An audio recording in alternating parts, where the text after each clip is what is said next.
नमस्कार दर्शकों, मैं हूं अमित बॉर्सन और आप देख रहे हैं रेंजर टीवी इंडिया। ना धर्म ना जात, केवल सच के साथ। दर्शकों, जिस प्रकार से आप लोगों को जानकारी है कि भारत देश के अंदर एक नया उत्पन्न हुआ है देसी आतंकवाद, जो कि गरीबों को किसी न किसी बहाने से उनको पीट के मार दिया जाता है।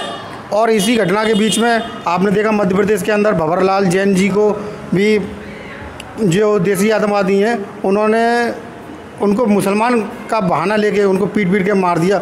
चाहे वो मुसलमान हो, चाहे किसी भी धर्म का बंदा हो, आपको कानून हाथ में लेने की कोई आवश्यकता नहीं है। अगर आपको किसी की दिक्कत है तो कानूनी कार्रवाई करवाएं, अपने थाने पुलिस चौकियों पे जाके उनकी शिकायत करें। आपको कानून हाथ में लेने की कोई आवश्यकता नहीं है। इसी प्रकार से जो हमारे बुद्धिजीवी प्रोफेसर हैं भारत देश के, प्रोफेसर रतनलाल जी और प्रोफेसर रविकांत जी, कंचन जी, जिनके ऊपर एक देसी आतंकवादी ने जो कार्तिक पांडे के नाम से है, उसने जानलेवा हमला किया था। हालांकि वो गिरफ्तार हो चुका है, पर जो घटनाएं घटती जा रही हैं, जो बुद्धिजीवियों पर, गरीबों पर जो देसी आतंकवादी उनको पीट कर मार देते हैं या किसी न किसी बहाने से उन पर अत्याचार कर रहे हैं, तो उसको देखते हुए आज हम और एक घटना और घटित हुई, जो दिल्ली के अंदर जो पत्रकार हैं, एक महिला पत्रकार, उन पर भी हाथापाई करी है ऐसी देसी आतंकवादियों ने। जो ये देसी आतंकवाद उत्पन्न हो रहा है, उसके संबंध में आइए हम जानते हैं आज हमारे देश के समाज से भी क्या कहना चाहेंगे सरकार से। तो जो घटनाएं घटित हो रही हैं, आपके हिसाब से आप सरकार से क्या कहना चाहेंगे? तो इस प्रकार की घटनाओं की हम सभी लोग निंदा करते हैं। इस प्रकार की कोई भी घटना नहीं होना चाहिए और सरकार को इस ओर ध्यान देना चाहिए। अगर इस प्रकार से कोई भी देश में अराजकता फैला रहा है और कोई भी आतंकवाद फैलाने की कोशिश कर रहा है, तो देश और प्रदेश की सरकार को उस पर ध्यान देना चाहिए और इस प्रकार के अराजक लोगों को उठा करके बंद करना चाहिए और उनके खिलाफ सख्त से सख्त कानूनी कार्रवाई की जानी चाहिए, जिससे कि आगे चल करके हम लोगों को अपनी अभिव्यक्ति की आज़ादी पूरी तरीके से मिल सके, स्वतंत्रता का अधिकार पूरा मिल सके। धन्यवाद। तो जिस प्रकार से जो घटनाएं घटित हो रही हैं, क्या कहना चाहेंगे आप सरकार से? सर्वप्रथम मैं ये कहना चाहूँगा, संविधान ने जो हमें अभिव्यक्ति की आज़ादी का जो अधिकार दिया है, वो अभिव्यक्ति की आज़ादी की स्वतंत्रता को आज छीना जा रहा है। चाहे वो देसी आतंकवादियों के द्वारा छीना जा रहा हो, चाहे वो कानून के द्वारा उन लोगों पर गलत धाराएं लगा के उन्हें जेल में डाल दिया जाता हो, जो अपने अभिव्यक्ति की आज़ादी की स्वतंत्रता का प्रयोग करते हैं। जिस प्रकार से प्रोफेसर रतनलाल जी को उन्होंने पाखंडवाद और अंधविश्वास के ऊपर अपना वक्तव्य दिया, एक प्रोफेसर हैं, समाज के एक सम्माननीय व्यक्तित्व हैं, उन्होंने अपनी राय दी तो सरकार ने उनके खिलाफ भी कानून में बंद करके उनको FIR करके जेल में डाल दिया। परंतु न्याय सब जगह है। फिर उन्हें थोड़े दिन बाद ही उनको न्यायालय से ज़मानत मिल गई। आज वो बाहर हैं, परंतु बाहर होने के बावजूद भी जो इस देश का एक सो कॉल्ड देसी आतंकवादी है, वो उनको धमकी दे रहे हैं, उनके घरों पर जाकर धरना प्रदर्शन कर रहे हैं और उन्हें मारने की कोशिश कर रहे हैं कि आप हमारे देश में रहोगे तो हमारे जैसी बोलोगे। परंतु ये देश हमारा संविधान के अंतर्गत हमें अधिकार देता है कि हम किसी भी जगह बैठकर शांति रूप से अपना विरोध या अपना वक्तव्य दे सकते हैं। जिस प्रकार से इस देश में आज ये माहौल बनाया जा रहा है कि एक धर्म का राष्ट्र बनाएंगे हम इसे, परंतु संविधान हमें इसकी आज्ञा नहीं देता है। संविधान इस देश को धर्मनिरपेक्ष राज्य घोषित करता है। धर्मनिरपेक्ष राज्य में सभी धर्मों को समान रूप से देखा जाता है और सभी धर्मों का सम्मान किया जाता है। आज आप देख रहे हैं अंतर्राष्ट्रीय परिदृश्य में कि जैसे कि पाकिस्तान है, जैसे कि अफ़गानिस्तान है, जो इस्लामिक कंट्री हैं, इन कंट्रीज़ में देखो कितना आज तालिबान ने अफ़गानिस्तान को नष्ट भ्रष्ट कर दिया, बिल्कुल ख़त्म कर दिया, एक धर्म का होने के बावजूद भी। और पाकिस्तान में भुखमरी फैली हुई है, वहाँ पर हर गरीबी और गरीबी होती चली जा रही है। ऐसे ही हम लोग इस ओर बढ़ रहे हैं, जनता को फ्री में सामान देकर जनता को नकारा बना रहे हैं, उन्हें मजदूरी करने से रोक रहे हैं, उन्हें अपना ज्ञान बढ़ाने से रोक रहे हैं और जनता को अपाहिज और अपंग बना रहे हैं। और देश को एक धर्म का स्थापित करने के लिए इस सो कॉल्ड मीडिया, इस देश की गोदी मीडिया वो लगी हुई है और देश के जो हुक्मरान हैं वो भी उनको प्रश्रय और उनको शक्ति दे रहे हैं कि आप काम करो, हम आपके साथ हैं। और सरकार ने कुछ ऐसे संगठन भी छोड़ रखे हैं इस समाज में कि जो किसी न किसी को आए दिन लिंचिंग करके मार डालते हैं।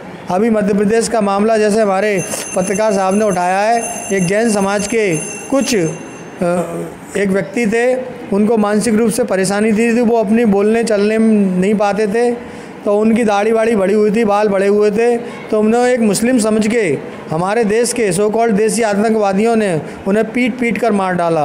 वो उससे आधार कार्ड मांग रहे, उनका परिचय पूछ रहे, परंतु एक मंदबुद्धि अब व्यक्ति अपना परिचय नहीं दे पाया तो उन्होंने उसको मुसलमान समझ के मार दिया। कल अगर ये देश हिंदू राष्ट्र बन जाएगा तो अन्य जो धर्म है इस देश में उन धर्मों के अनुयायियों को भी ये पीट कर मार डालेंगे। ये कौन सा देश है हमारा? ये कैसा प्रजातंत्र है? ऐसा प्रजातंत्र बाबा साहब डॉक्टर भीमराव अम्बेडकर ने संविधान बनाकर नहीं दिया था। सभी को समानता, सभी को अधिकार, सभी को आगे बढ़ने की स्वतंत्रता, अभिव्यक्ति आज़ादी दी गई थी। तो मैं आज आपके चैनल के माध्यम से, रेंजर चैनल के माध्यम से यही कहना चाहूँगा कि सरकार थोड़ा सा इस ओर ध्यान दे। जो देसी आतंकवादी हैं, किसी को बोलने नहीं देते हैं, अभिव्यक्ति की आज़ादी छीनी जा रही है, लोगों को अपनी बात रखने से रोका जा रहा है। अगर कोई बात रखता भी है तो उसको जेल में डाल देते हैं। जेल में डालने के बाद उसके पीछे उन गुंडों को लगा देते हैं कि वो उसका जीना दुश्वार कर देते हैं। इसी कड़ी में हमारे जो एक प्रोफेसर हैं लखनऊ में, उन पर हमला किया गया एक देसी आतंकवादी द्वारा। आज खैर वो जेल में है। और महिला जो हमारी पत्रकार हैं दिल्ली की, उन पर भी हमला किया गया। तो ये सही नहीं है। हम आज इस सिनारियो को देखते हुए यही कहना चाहेंगे कि देश में कानून का राज स्थापित होना चाहिए, कि हर किसी के हाथ में शक्ति नहीं जानी चाहिए, कानून के हाथ में होनी चाहिए।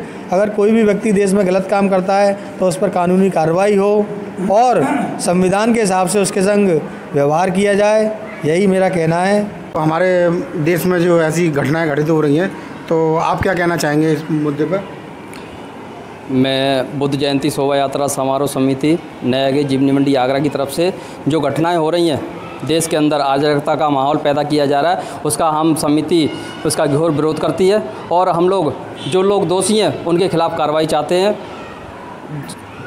जो आज बाबा साहब के संविधान में जो बाबा साहब ने हमें हक और अधिकार अनुच्छेद 51 में दिए हैं कि हम लोग अंधविश्वास पाखंड पाठ पर बोल सकते हैं, मगर जो हमारे प्रोफेसर हैं, जो पढ़े लिखे लोग हैं, अगर वो उस पर अगर अपनी बात रखते हैं तो ये लोग उनको उनके खिलाफ़ कार्रवाई करते हैं, जेलों में डाल देते हैं। चलो ठीक है, अगर कोई गलती करता है तो उसकी कानून है, संविधान है, उसके खिलाफ़ कार्रवाई होती है। मगर ये क्या हो रहा है कि ये लोग कुछ देसी आतंकवादी, जिन लोगों ने अपना कानून अपने हाथ में ले लिया और ये लोग अपनी मनमानी करते हुए किसी के साथ भी ये लोग उनकी हत्या कर देते हैं, मारपीट करते हैं खुलेआम, और शासन प्रशासन इनकी तरफ कोई भी किसी भी तरह की कार्रवाई नहीं करता है। तो मैं ऐसी घटनाओं के लिए, जैसे कि ये प्रोफेसर हमारे रतन लाल जी और रविकांत जी और जो जैन समाज के बाबर लाल जी, उनके खिलाफ़ इन लोगों ने ऐसी घटनाएं की हैं, तो मैं इन सब का मैं विरोध करता हूं और समिति भी इसका विरोध करती है। हम इनके खिलाफ़ कार्रवाई की मांग करते हैं कि इनको सख्त कार्रवाई दी जाए, जिससे कि ये लोग ऐसी घटनाएं ना कर सकें। देश के अंदर जो घटनाएं घटित हो रही हैं, तो क्या कहना चाहेंगे सरकार से आप? सर, मैं इतना बोलना चाहता हूँ कि हमारा देश बौद्ध के धर्म और नियमों पर चलने वाला देश है और बाबा साहब के संविधान में प्रत्येक व्यक्ति को अपनी बात की रखने का मौका दिया गया है और व्यक्ति की आज़ादी दी गई है। लेकिन व्यक्ति अगर उस आदमी की गलत है तो उस पर कानूनी कार्रवाई की जाए, और व्यक्ति सही है तो उसको मतलब सुरक्षित भी रखा जाए, उसको सुरक्षा दी जाए। अराजक तत्व कुछ ऐसे हैं जो उसके पीछे जो है धार्मिक भावना लेकर के या किसी तरह से हमला करते हैं, अटैक करते हैं और उसको मतलब ये धमकी देते हैं और मार भी देते हैं। तो मैं सरकार से ये कहना चाहूँगा कि किसी तरह से कानून को ये हाथ में नहीं लेने पाए। कानून जो वास्तव में गलत वक्तव्य है किसी का, तो उसको कानून की धारा से, उसकी धारा के अनुसार उसको सज़ा मिलनी चाहिए, बल्कि उसको अगर सही है तो उसको सुरक्षा ही मिलनी चाहिए। बस यही कहना था। घटनाएं घट रही हैं, इन सब घटनाओं को जोड़ करके देखा जाए तो कहीं ना कहीं हिंदू राष्ट्र को घोषित करने के लिए ये सारा षड्यंत्र रचा जा रहा है। हिंदू राष्ट्र अगर आपको हिंदू राष्ट्र बनाना है तो सबसे पहले बात यहाँ पर आती है कि आपने इस देश में 6,500 जातियों में इस देश को बांट रखा है।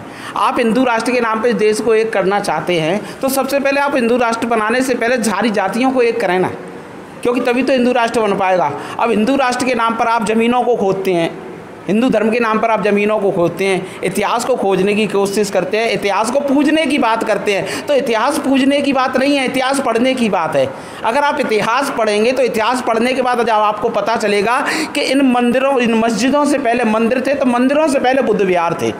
आज जितने भी यहाँ पर देश में मंदिर बनाए गए वो सारे मंदिर बुद्ध विहारों को तोड़ करके बनाए गए हैं। तो अगर किसी ने उन मंदिरों को तोड़ करके मस्जिदें बनाई तो उसमें उन आप लोगों का सहयोग सबसे ज़्यादा रहा, क्योंकि जितने भी इस देश में हिंदू थे, उस समय हिंदू राज्य थे, छोटे छोटे राज्यों में देश बटा हुआ, तो सभी राजाओं ने अपनी अपनी बेटियों को मुस्लिम शासकों के अंदर विवाह कराया सबसे। तो उस समय अगर मंदिरों को मस्जिदों में कन्वर्ट किया गया तो कहीं ना कहीं उसमें आपका भी हाथ रहा। लेकिन सबसे बड़ी बात यह है कि अगर इतिहास को सच्चाई में देखो तो वो बुद्ध विहारों से लेकर के यहाँ तक देखें तो इस देश उसी समय बौद्धमय था। तो आज आप उसे हिंदू राष्ट्र बनाने की कोशिश कर रहे हैं, आज देश में अराजकता फैला रहे हैं, पूरे देश में एक आतंकवाद की सी एक लहर फैली हुई है, गली गली मोहल्ले मोहल्ले लोग डरते हैं। आज आप सरकार के खिलाफ जाते हैं तो आपको राष्ट्रद्रोही कहा जाता है। जैसे कि गौरी लंकेश को महाराष्ट्र में केवल इसी वजह से मार दिया गया कि उसने अंधविश्वास और पाखंड के खिलाफ एक लड़ाई छेड़ रखी थी। तो ये हिंदू राष्ट्र या हिंदू धर्म हमें एक अंधविश्वास और पाखंड की ओर ले जाने की बात है, क्योंकि आज अगर एक मिनट, जैसे आप कह रहे हैं कि हिंदू राष्ट्र बनाना चाहते हैं तो हिंदू राष्ट्र बना रहे हैं, जो अदर जातियाँ हैं उनको भी मंदिरों में हिस्सा मिलना चाहिए, मतलब उनको भी पुजारी बनाना चाहिए या नहीं, इस पर मैं बताना चाहूँगा। क्या देखिए, इस देश में तकरीबन 33 करोड़ देवी देवताएं और इतने ही करीब मंदिर रहे होंगे, इतने ही मंदिर होंगे। हर हिंदू के घर में कहीं ना कहीं एक मंदिर भी है, तो हर व्यक्ति के घर में मंदिर है और करोड़ों मंदिर है, करोड़ों देवी देवताएं होने के बावजूद भी इस देश में इतनी अराजकता फैली हुई है कि गली गली मोहल्ले मोहल्ले छोटी छोटी बच्चियों के बलात्कार हो जाते हैं। कोई अगर हिंदू धर्म के खिलाफ बोल जाए, आतंक पाखंड के खिलाफ, अंधविश्वास के खिलाफ बोल जाए तो उसकी हत्या कर दी जाती है। तो एक चीज़ बताइए, देश में इतनी धार्मिकता है, इतने बाबाएं, सब कुछ होने के बावजूद भी देश में इतनी अराजकता क्यों शांति नहीं है, क्यों समानता नहीं है? ऐसे धर्म से या ऐसी पूजा पाठ से फिर हमारा क्या मतलब है कि इतने पूजा पाठ है, इतने मंदिर या इतने बाबा होने के बावजूद ही हमारे देश में समानता का अधिकार ना तो महिलाओं को मिला, ना इन 6,500 जातियों को मिला। तो इस ऐसे धर्म से या ऐसी पूजा पाठ से या ऐसे मंदिरों के बजाय हमें शिक्षा की ओर अग्रसर होना चाहिए, परम पूज्य बाबा साहेब के बताए हुए मार्ग पर चलना चाहिए। क्योंकि जब तक लोग शिक्षित नहीं होंगे, मानसिक रूप से गुलाम बने रहेंगे, और मानसिक रूप से गुलाम बने रहेंगे तब तक यही आडंबर इस देश में चलता रहेगा। अनपढ़ लोग इस देश पर शासन करते रहेंगे और पढ़ा लिखा आदमी जेल में ऐसे ही सड़ता रहेगा या उसकी हत्याएं होती। दर्शकों, आपको हमारा चैनल पसंद आता है तो लाइक करें, शेयर करें, कमेंट करें, सब्सक्राइब करें, जिससे कि हमारा चैनल आगे बढ़ सके और हम देश की सेवा कर सकें। इसी के साथ नमस्कार।